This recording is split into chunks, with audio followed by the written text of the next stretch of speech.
Hi friends, welcome to dofood channel. இன்னைக்கு இந்த வீடியோல ரொம்பவே அருமையான பீஃப் வறுவல் எப்படி பண்ணலாம்னா फ्रेंड्स பார்க்க போறோம். ரொம்ப டேஸ்டா இருக்குங்க. ரொம்பவே சுலபமா செஞ்சு முடிச்சிரலாம். இப்போ வாங்க இந்த ரெசிபிக்கு என்னென்ன பொருட்கள் தேவைன்னு சொல்லி பார்க்கலாம். பீஃப் 1/2 கிலோ, தேங்காய் எண்ணெய், வெங்காயம், பச்சை மிளகாய், சீரகம், கொஞ்சமா கருவேப்பிலை, உப்பு, அதுக்கு அப்புறம் இஞ்சி, வெள்ளைப்பூண்டு, வத்தல் தூள், மல்லித்தூள், மஞ்சள் தூள், சீரகத்தூள், கரம் மசாலா தூள். இப்போ வாங்க இந்த ரெசிபி எப்படி பண்ணலாம்னு பார்க்கலாம். நான் இன்னைக்கு 1/2 கிலோ பீஃப் எடுத்து நல்லா கழுவி சுத்தம் பண்ணி எடுத்து வச்சிருக்கேன். இப்போ அது கூட காரத்துக்காக 1 டேபிள் ஸ்பூன் அளவுக்கு வத்தல் தூள் சேர்த்துக்கலாம். இது உங்களுக்கு காரத்துக்கு ஏற்ற மாதிரி கூட்டவோ குறைக்கவோ செய்யலாங்க. அது கூடவே 1/2 டேபிள் ஸ்பூன் அளவுக்கு மல்லித்தூள் சேர்க்கலாம். 1/4 டேபிள் ஸ்பூன் அளவுக்கு மஞ்சள் தூள், 1 டேபிள் ஸ்பூன் அளவுக்கு கரம் மசாலா தூள், 1 டேபிள் ஸ்பூன் அளவுக்கு சீரகத்தூள், அதுக்கப்புறம் தேவையான அளவு உப்பு. இது எல்லாத்தையும் சேர்த்துட்டு நல்லா இதை கலந்து விடுங்க. அந்த மசாலா எல்லாமே பீஃப் கூட நல்லா கோட் ஆகணுங்க. நல்லா மிக்ஸ் பண்ணிக்கோங்க. இப்போது இந்த மாதிரி நல்லா மிக்ஸ் பண்ணதுக்கப்புறம் 30 நிமிஷம் நல்லா ஊற வைங்க. இப்போது 30 நிமிஷம் ஆனதுக்கப்புறம் ஊற வச்ச பீஃப் எல்லாத்தையும் குக்கரில் சேர்த்தாச்சு. குக்கரில் சேர்த்து வேக வச்சா சீக்கிரமாக வேகும், நல்லா சாஃப்டாகவும் இருக்கும். அதுக்கு தான் நீங்கள் இது சாதா பாத்திரத்தில் கூட சேர்த்து வேக வைக்கலாங்க. இப்போ இதில் தண்ணி எதுவும் சேர்க்காமல் வேக வைக்கலாம். நம்ம இன்றைக்கி வறுவல் தான் பண்ண போகிறோம். அதனால் தண்ணி எதுவும் சேர்க்காமல் வேக விடுங்க. ஏற்கனவே பீஃபில் கொஞ்சம் தண்ணி இருக்கும். வேக தண்ணியெல்லாம் வெளியே வரும். இப்போ தண்ணி எதுவும் சேர்க்காமல் குக்கரை க்ளோஸ் பண்ணி ஸ்டவ்வில் வச்சு மிதமான சூடில் 7லிருந்து 10 விசில் வர வரைக்கும் வேக விடுங்க.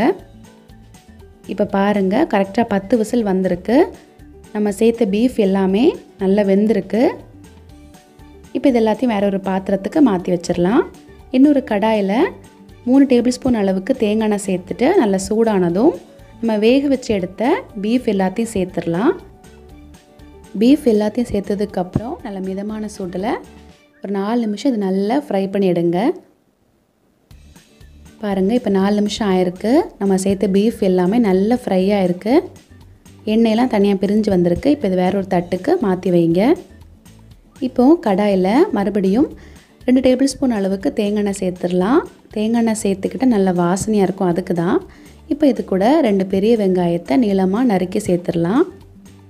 அது கூடவே 3 பச்சை மிளகாயும் நல்ல பொடியாக நறுக்கி சேர்த்துக்கோங்க. ஒரு சின்ன துண்டு இஞ்சை இந்த மாதிரி நீளமாக கட் பண்ணி சேர்த்துக்கோங்க. அது கூடவே 5 பல் பூண்டும் இந்த மாதிரி கட் பண்ணி சேர்த்துக்கோங்க. இது எல்லாத்தையும் சேர்த்துட்டு நல்லா வதக்குங்க. வெங்காயம் நல்லா வதங்கணும். இப்போ பாருங்கள், வெங்காயம் எல்லாம் நல்லா வதங்கியிருக்கு. இது கூட 1/2 டீஸ்பூன் அளவுக்கு சீரகம் சேர்த்துக்கோங்க. அது கூடவே கொஞ்சமாக கருவேப்பிலையும் சேர்த்துடலாம்.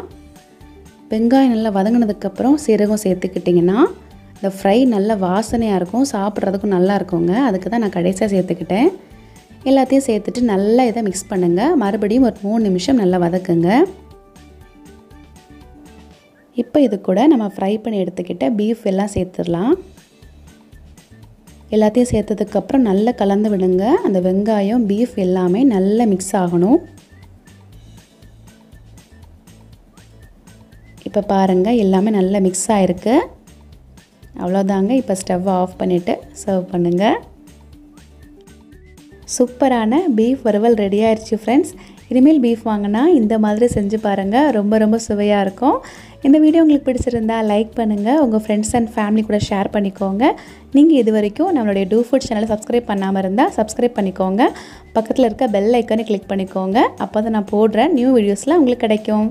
Thank you friends.